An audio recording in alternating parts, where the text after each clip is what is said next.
Mother Knows Death, starring Nicole and Jemmy and Maria Q. Kane.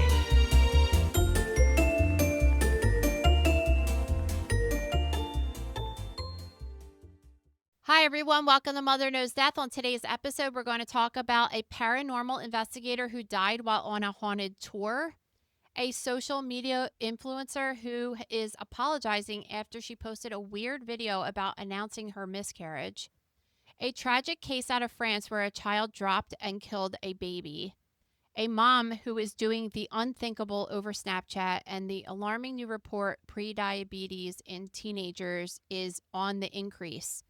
All that and more on today's episode. All right, so let's start off with the story about Dan Rivera. He was a paranormal investigator with the New England Society for Psychic Research, and they were doing a tour where they showed off this haunted doll named Annabelle. Have you ever seen this doll before? I feel like I've heard of it, but I guess I thought it was a movie and I didn't really think it was an actual thing. I kind of want to see it now. It's like, you're crazy for that. It's in Gettysburg. It's close. No, I don't think it lives in Gettysburg. It's on like tour. Traveling. It's on tour. So it's a Raggedy Ann doll. It's like a Raggedy Ann doll. And for those unfamiliar with the backstory, because I just learned this writing the notes up today, the doll was gifted to a nurse in 1968, and shortly after, her and her roommate started noticing all this really weird stuff happening. They said like the doll was like lifting its own arms, and all this weird stuff started happening in their house. So a medium then claimed it was possessed by a young girl named Annabelle, which is now why it goes by that name.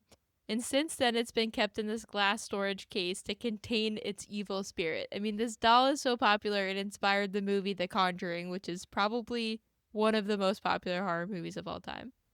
So this guy is taking this doll on tour, and they stop in Gettysburg, and then all of a sudden, this guy, Dan Rivera, is found dead in his hotel room. So, of course, all these people are freaking out. They think this doll had something to do with his death, but police are saying it's nothing suspicious, and the doll was not in his room at the time he was found. Well, obviously, the doll's going to make it look not suspicious. I mean, come on. I was saying this is actually good publicity for the tour. It is, but I know, like, I want to go now. I don't know. This is just kind of like a nothing story, honestly. Like, I thought that he was... When you read the headlines, it's like he was giving the tour and like dropped dead like in front of the doll. It's like he was in a hotel. It's just kind of like that's what I don't see the correlation at all. I mean, he's young. He is young, so that is weird. And so they're saying it's suspicious, or it's not suspicious. So they're telling us right now that it doesn't look like anyone killed him. So it could be what the Annabelle other. wants you to think. That's exactly. So that leaves suicide, natural, or accident. Well, suicide, I feel, would be real suspicious. So I don't think that that's considered a suspicious death, though. Like that, if they clearly think they know why he died, it means they're not investigating anyone or any doll. Well, the autopsy results are pending as of our recording, so we don't know exactly what happened to him yet. I agree with you. When I first read it, I thought he was touring the place that had the doll permanently on display, and then upon going in the room, he died, right? Like right there in front of it. But so it's very misleading, obviously, because you can sensationalize the shit out of this story. I mean, look at the weird situation going on. But the tour is not over. Tickets are still for sale for the remaining dates. They're going to just keep on chugging along. I want to go now. How far is Gettysburg? Like 4 hours away? No, I think the rest of the tour is in Connecticut or something. But I'm not into like demonic, possessed dolls, spirits, paranormal, anything. So I guess if you're into that stuff, this is just making the tour all the more exciting because now it's like you've connected the ultimate horror element with it. But let's remember that a man did lose his life. So we'll see exactly what happened, I guess, in a couple weeks when the report comes out. All right, so influencer Carissa Collins made a video announcing her and her husband were expecting their 12th child. However, days later, she had a miscarriage. So she proceeds to post a video saying that she had a miscarriage and wanted to let the fetal tissue pass naturally without medical intervention. And then she uploaded a video shortly after that of all of her other children smacking her belly. This chick is so annoying. She wrote, this is what she said because obviously people were like, dude, this doesn't look good, right? No. And she said, I don't do clickbait. I don't do like controversy. I don't post like that. And she just said something along the lines of, I didn't think anyone would look at it. I'm like, you okay. have over 1 million followers between your social medias. Like, aren't you posting videos because people are going to look at them? Even if you didn't have 1 million followers, aren't you posting videos because you want people to look at them? That just annoyed. Like, come on. I guess I was kind of confused by the timeline. Like, are people trying to say that the kids were smacking her belly and caused the miscarriage, or they were smacking her belly to help her have the natural, what did she word it as, fetal tissue pass, to help Well, with the she fetal had tissue what's pass called a missed naturally? abortion. Like, the word abortion is used in medicine, which just means a loss of pregnancy. So an elective abortion is one that you think of typically when a person goes to an abortion clinic and gets it done, either for personal reasons or for medical purposes. But a spontaneous abortion is what people consider to be a miscarriage. A missed abortion is what's considered like the fetus that you're pregnant with is no longer living, but it hasn't passed out of the body yet. So it's dead inside still. And I guess like she said, she was waiting to pass it, but I guess people were thinking that she was having the kids like punch on her stomach to get it out. Well, that's what it looks The like. whole thing is freaking weird. It's just weird in general. And like she's also been accused of having children for her social media and stuff, and it's just like I don't know. Like, listen, after Ruby you're never going to Frank, convince me that anybody wants to have 12 kids. You're out of your freaking mind. after Ruby Frankie and we see all these other people on YouTube, the what's the one girl's name in particular? Micah with the baby Huxley. Oh The God. people have done it. So, of course, you have to be critical. She's trying to say this video was them just all comparing their bellies after they ate dinner and her just showing she had a different type of belly because she had been pregnant 15 times. So I guess she had other miscarriages as well along the way. But I don't know. I think like it's like you posted it, so you're going to get flack. And like that's what happens when you share your life on the internet. Like saying you didn't post it because you didn't think anybody was going to see it is like the most ridiculous thing. She's saying it wasn't clickbait. She's just trying to share God's message. And especially, like, what's God's especially message? like, you know? yeah. And she deleted all of the videos that have to do with that pregnancy, that particular pregnancy. Like it's erased off the internet. And it's just like, well, like, I don't know. I mean, what do you think? I think when you decide to have a life, and it doesn't matter. I know people that do the on the different families that do social media for their family. It's just a different kind of way that you choose to live your life, like that, to have a camera in your kid's face at all times and not really enjoying or any event the way that you normally would, because everything is trying to capture something in order to get clicks like that. I have a hard time not thinking that it's bullshit. Just based upon, like you said, we covered that one, the Huxley one, the Ruby Frankie one, the one with the husband and wife that just lost their son that drowned in the pool. It's like all of these people are just living a different kind of life. And just because you see maybe a 20-minute video every day on their social media, we know because of our accounts that it takes a lot more behind the scenes than just what you're seeing. So imagine a mother that has 12 children that has her phone out all day to document different things. It's just like, I don't know what you're thinking right now. I just think it's unrealistic. Like, and I'm not, definitely these people, just because they share their lives, they definitely don't deserve to have terrible things like this happen to them, obviously. But when you share every component of your life online, you need to expect that not everybody's going to be okay with what you're doing, and people are going to have questions when you post unusual things. like side-to-side videos of you announcing your miscarriage and then a subsequent video of your children smacking your stomach. Like, it's an unusual move. You have every right to do it, but if people are questioning it and getting upset, you have to expect that. It's just part of, we share very minimal parts of our life, but we are online. We do this show online. We have video, we have audio. We have lots of listeners, and we get criticism all the time. It's just part of having an internet presence, so you just gotta expect it. And you can't get defensive of it. It just is what it is if you're gonna choose that. It's not just specific to people like the Kardashians, right? Like when I look at the comments that people write about them, I'm just like, oh my God, like how do they even mentally survive this? People are so mean, right?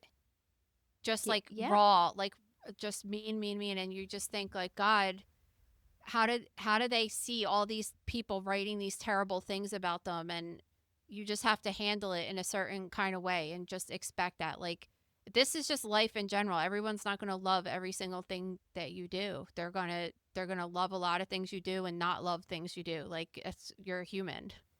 Yeah, I mean, this chick that was on Vanderpump Rules just shared in her book that came out this week that her husband had an affair when she was pregnant with their child a couple years ago.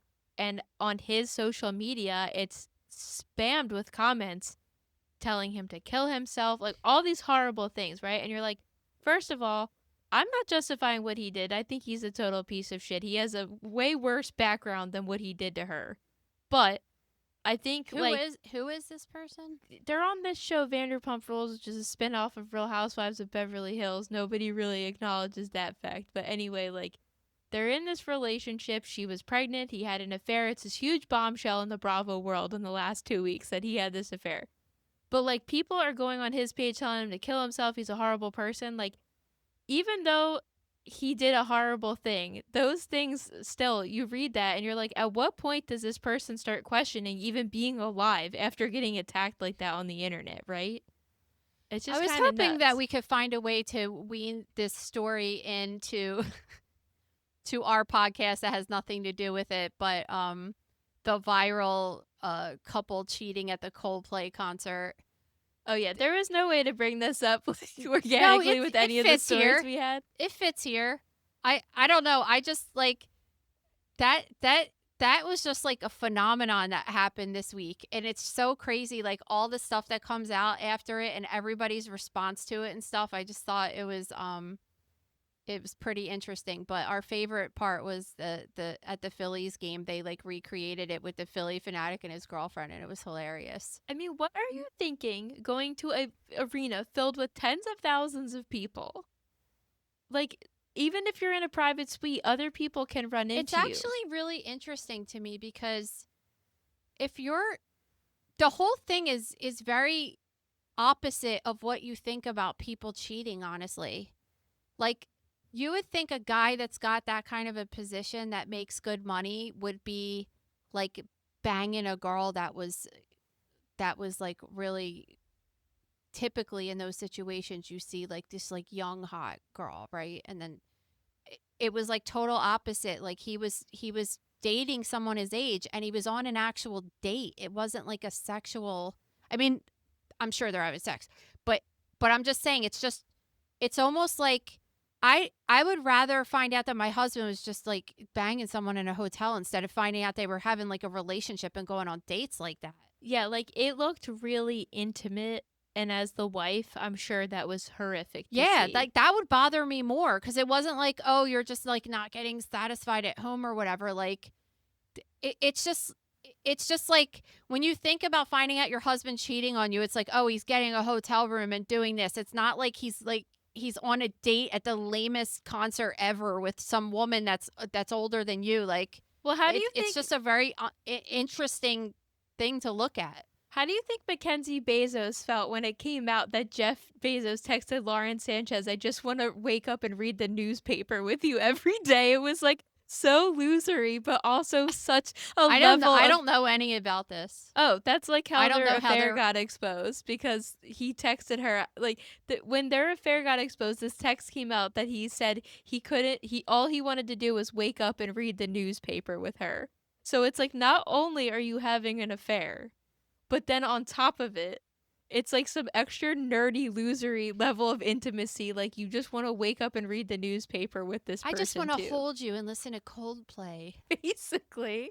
So, and I found Did it people funny. like? I mean, I guess so. I'm just like, I thought they had one song that was kind of okay, and like, that carried them into this like they're still touring 20 years later thing. One of your iconic moments was going to a Coldplay concert with a friend against your will and having a thing you made on a label maker that said "I hate Coldplay" that you stuck on your shirt. Who did I even go to? Who did I even do that with? It was truly like 15 years ago. Somebody I feel like you worked at the hospital with. It was like a coworker. I literally barely even remember that. But that is definitely vintage Nicole. So I believe you. Um, yeah, so I don't know, like if people want to blame Coldplay for outing them. Like, no, some random girl just happened to be videoing the screen when they panned over to them, and then Chris Martin called them out for. He said these people are either having an affair or they're really shy. That girl posted it on TikTok. It blew up. So Yeah, and then she was just interviewed and said her video got like some insane number of views, like 100 million views or something insane, and she said she didn't make any money off of it because she's not you need 10,000 she's not followers to make. she's money. not like an influencer, yeah. You But have to which have is 10,000 actually followers messed up before the because video. other influencers that are reposting the video are making money off of it. That's what's messed up. Well, that's just the nature of Yeah. the game, baby. So, I don't know what idiots. And kudos to the Phillies team for doing that with the Philly fanatic and the female fanatic, whatever her name is. Does she have a name? I thought the female fanatic was typically the fanatic's mom, but I guess in special skits they rearranged the costuming a little bit. But Yeah, it was that pretty was great. awesome. All right, this is totally not like our subject matter whatsoever. So No, but I mean, but we like, had to we bring have it to up. talk about it because everybody else is. This story is extra disturbing. This 6-year-old child was left wandering unattended in a children's hospital. He went into the neonatal unit, grabbed a premature baby by her diaper, thinking she was a doll, and ended up dropping her on her head. And unfortunately, the baby did not survive. Yeah, so I guess they're in this unit, and obviously babies are staying there for multiple days after they're born. And a lot of the mothers were complaining to the nurses, saying that this child was running around the floor, busting into their rooms and stuff unattended. And it was something that people were noticing around. I don't know. I mean, this is in France, so I don't know what the rules are there. I don't even know what the rules are here, honestly. But I'm assuming that because sometimes you have a baby and then you have other kids at home. So you're going to go visit the baby while the baby's in the NICU, and then you have your other kid with you. But there has to be some kind of rules as far as what that child is doing when they're there. I mean, well, especially if they kept reporting that the child was consistently being a problem over a couple of days. I just can't even I can't imagine that. I mean, we just had a similar story a few weeks ago of that mom that also had a baby in the NICU that accidentally got pulled onto the floor by a nurse because one of the cords was attached to the baby or something like that.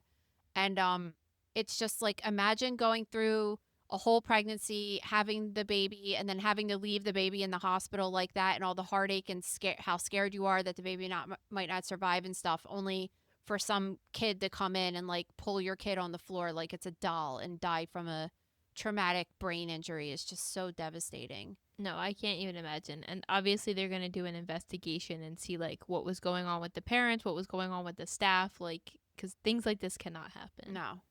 This episode is brought to you by The Gross Room. Guys, we have some great cases in the gross room this week. We have a really just terrible case of a lice infestation. You just won't believe how bad this guy had it, to the point that it was making him anemic. We also have a very unusual way someone tried to deal with their constipation, like a very unusual way, which put him in a lot of trouble, unfortunately. Also, tomorrow we're going to have our first YouTube live session in the Gross Room that we're going to be doing at noon Eastern Standard Time. That is only for Gross Room members. Maria and I will be in this live video as well as a live chat with our members. So we are expecting it to be really awesome. Yeah, head over to thegrossroom.com now to sign up. So we had referenced this story, I think, in yesterday's episode, right, about somebody that was given bail for a horrific crime. So this mother of 7 children has been arrested after sending photos of her 7-month-old to a man on Snapchat with the caption, "You can fuck her for $400, half now, rest after. I'll send you my address. I do live alone and her dad is not in the picture." What the fuck is going on with society today? I don't know. She first tried to say that she didn't do it. It wasn't her on the phone or whatever, but they went back and they found this is staggering, actually, especially to think that this is a mother of 7 children, okay? Between October 29th and November 1st, which is what, 3 days? 7,000 messages were sent, including 81 of them that said, "Would you be interested in buying my nudes so I could get my baby diapers?" Like, clearly this situation that's happening is just a mom who is, I don't know if she's on drugs, I don't know if she's living in poverty, whatever it is, like, is not, she's getting pregnant lots of times, having lots of babies, and like not able to take care of her children, and probably not mentally sound to take care of her children, just based upon these couple of little things that we're hearing. I mean, I can't even imagine having 7 kids as it is. It's just a lot. But then the dad's not in the picture, so she's doing it alone.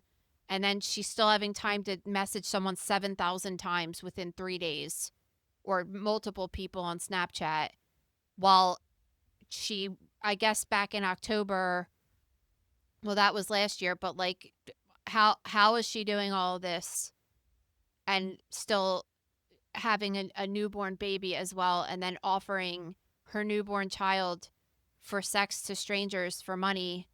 And on top of that, like, is this the first time that she's done this? Because she has 7 kids. Well, I'd say probably not. And I'd also say, like, she clearly doesn't care about the child based on the content, but also we could see that by how much time she's spending on her phone. Actually, kudos to Snapchat because they flagged the message and sent it to the FBI, who then looked into this. Yeah. So, And it still took the FBI, not to talk, I'm not trying to talk shit on them. I'm just saying, like, the process. It took them 10 days to arrest her from when she sent that message, and a lot could have happened in those 10 days. no, definitely. And that's what's so scary too. I was just impressed because, you know, we see all these social media companies and all like the, obviously there's a lot of good that could come, but all the harm that also is associated with them. And the fact, like, I feel like genuinely this is the first time we've had a story where the app itself flagged a disturbing message and sent it to authorities, and something was done about it. I've never heard anything like that either.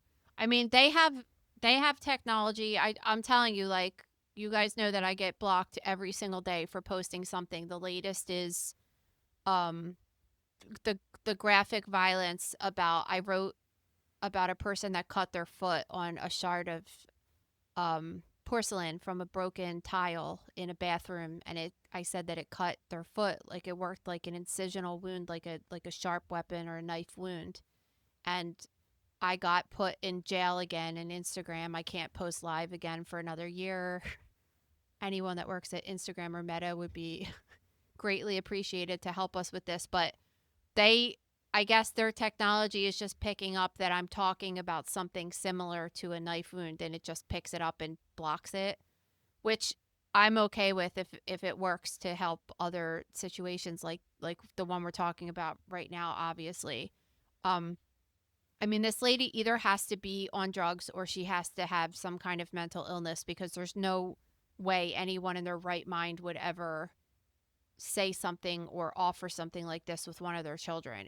It makes me want to throw up, honestly. So she's facing a sex trafficking charge and being held on a $100,000 bail. Why is this even an option for an offender like this? And it's low. I mean, like, she should get her children taken away. I mean, forever. That should be a thing too. Like, there's no remediation. There's something like fundamentally wrong with this woman. The kids should get taken away and she should be put away, really. No, I agree. And then they concluded it with, I mean, basically, if she's convicted, she's facing 10 to 30 years in prison. But I agree with you. I think definitely we never want to see children go into the system, obviously. But like, I Oh, feel no, like I they're do in better this off. case. They Yeah, will be they're better better off. off than with a mother that's trying to pimp them out, which is fucking horrible. But it's also unclear if the man who received the message is going to face any charges because was it an unsolicited, she just sent it to some guy she knew, or was it a predator seeking these out? So I guess I would say this is a case we're probably not going to get updates on because the ones like this that are the most horrific are always the ones we I never just see don't like anything. the maximum 10 to 30 years. So she gets 10 years. Let's say she gets 10 years and then what, she serves 5 and then she's out on good behavior. Like, we don't need someone like this walking the streets and just having access to their children, especially. I actually forgot to bring this up in my discussion in the Lamb Funeral Home scandal, but did you notice when reading that David Scott's got 5 years for all the horrific things he was doing in the funeral home, and then later on he got a 5-year sentence for selling fraudulent bus tickets? Same charge, like same sentence for 2 completely different crimes. I mean, people don't get, especially in certain states too. It's like we were talking about yesterday's episode in Virginia. Like, they did the right thing and put someone in jail and not gave them bond. But other people are like, wherever this is happening, they're way more lenient. Yeah. It's unfortunate. And I mean, maybe we're not getting the whole story with some of these news stories too, which is why they decide to give people lesser sentences. I don't know. Okay, new data from CDC has revealed an estimated 1 in 3 teens and preteens ages 12 to 17 now have prediabetes. So what does this mean exactly? Guys, this is like really so alarming to me when I heard this. Maria told me about this and I thought that she had to be wrong because it's so high. This is 12 to 17 years old, and this was done back in 2023, and I could only imagine that this has gotten worse. 8.4 million people, or 32.7% of teens of the U.S. population. That's so big to be saying that they're pre-diabetic now, which means that their sugar is high, but not enough to be considered to be type 2 diabetes. But risk factors include being overweight, having parents that are overweight, and having a parent or sibling that has a similar diagnosis of type 2 diabetes. And also a big thing is being physically active less than 3 days a week. And, you know, that's a huge thing to think about with kids because the phones and the internet and everything and the iPads, all of it has just totally halted normal childhood activities. No, I mean, even since I started working with you, like I used to work in. Thanks. No, it's true though. When we started doing the grocery room and we started doing the podcast, like I know exactly what you're going to say. Like, we sit around too much and it's terrible. Well, before I worked with you, I worked at a restaurant or I worked on photo shoots, and my average was like 10 to 15,000 steps a day. And I haven't even looked because I'm embarrassed. I'm sure most days, like a day like today where we're recording and I'm editing and everything, I'm not moving at all. Like, actually, I I'm might forcing do myself 5 to to take 7 a walk. steps today. Yeah, seriously. But yeah, I mean, and I never used to think about it because I was walking just so much. I would walk to work because I lived in the city. I was walking all around at work and never thought anything of it. But then when I started working for you, thanks to you, I'm not moving anymore because I'm working on a computer all day. But I find it pathetic because I'm like, tonight, for example, I have to force myself to go take a walk after dinner because otherwise I'm not moving all day. Yeah, it is really terrible. And it's the same thing that could be said about kids. If kids are, it's just hard because if they're not interested in sports and they want to, I mean, obviously it's more comfortable for them to just be on a device and be cozy in their house. They might not do that. It's just, I think about when I was a kid, just like we were so bored all the time. So it was bikes, then rollerblades, then pool, like all summer, just doing crazy things, doing softball games, running around the bases, doing this, that, and the other, playing outside, playing jailbreak outside, all of these different things that kids just aren't doing as much of anymore. And it's starting to take a toll on their health. And type 2 diabetes could just lead to a life of problems. And you definitely do not, I mean, if you have it, you deal with it, but you definitely do not want to get it. So I guess, like, what can somebody do? Like, if they're teenagers in this category, they just need to start cutting back on, like, sugar and Yeah, I mean, a try to lot be of more it, active. I mean, obviously, there's been a lot of talk about this over the past couple of years of how horrible our diet is, especially compared to other countries. And even just compared to like how things are now as opposed to how things were when I was a kid, and just um, parents not cooking meals, people eating out. DoorDash is a huge thing. I know teenagers that have a DoorDash account that just get whatever they want delivered to the house. Like, think about all the times that you're just like, oh, I really could go for some ice cream and stuff. But like before, if I wanted to get ice cream when I was a teenager, it would have been like I would have had to clean my room and go up to my mom and say, Mom, I cleaned my room. Can you take us to get ice cream tonight? Like, it just wasn't like as simple as just pushing a couple buttons on your phone and having it show up at your doorstep. Um, so a lot of the activity thing is huge. And when kids are in school, I know a lot of schools try to force them to do gym class, which is sometimes the only exercise any kids are getting a day, which is terrible. But just try to get them involved in activities. And maybe if they don't, like, my kids aren't huge sports people, but like Lulu likes to do dance, and like Lillian enjoys going to like the trampoline place, just like anything to get them to jump around. The pool's a good one. Just like fun stuff to burn calories, you know what I mean? It's really unfortunate and sad to hear that this number is this high. I mean, it's a huge percent. It's over a quarter of kids. Like, it's just such a huge percent. It's so sad. Yeah. All right. Well, on that note, we will see you guys at CrimeCon in Denver, September 5th to the 7th. You could hang out with, well, not hang out necessarily, but you could see us with the one and only Nancy Well, Grace. they'll have chance to, yeah, you're not hanging out with like us with Nancy Grace, because like we're not even hanging out with her, but we'll be happy to meet her again in the hallway and maybe get a picture this time. But you'll see us floating floating around. Yeah, we'll be floating around, and definitely could have chances to hang out with us at there's a, what's that, what would you consider that thing to be, like the welcoming, The welcome party. yeah, the welcome party. That was fun last year. Yeah, so we'll be at the welcome party. That's probably your best chance at like actually. But yeah, that was cool because we just like, everybody's there and you just get to walk around and just meet everyone and mingle with everyone, which is super cool. Yeah, and like people aren't, I feel like last year, like when people were coming up to us, we were just getting pulled left and right because we had to like go to something or do something. So we couldn't like actually sit there, and we do want to talk to you guys, you know?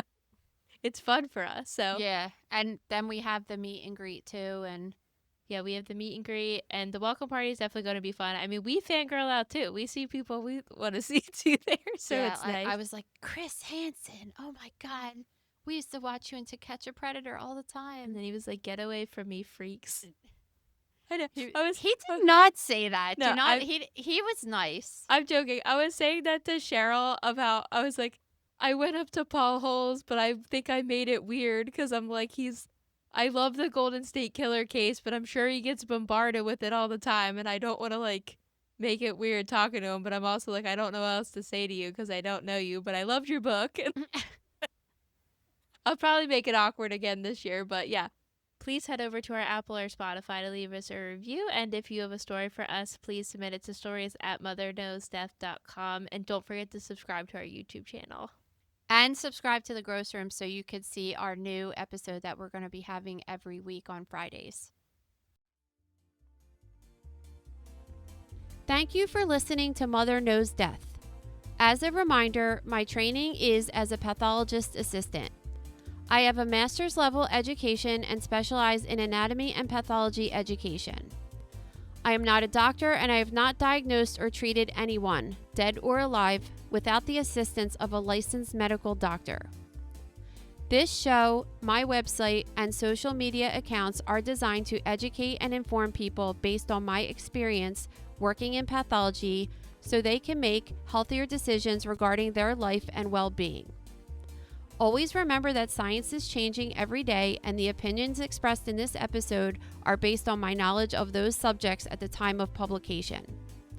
If you are having a medical problem, have a medical question, or are having a medical emergency, please contact your physician or visit an urgent care center, emergency room, or hospital. Please rate, review, and subscribe to Mother Knows Death on Apple, Spotify, YouTube, or anywhere you get podcasts. Thanks.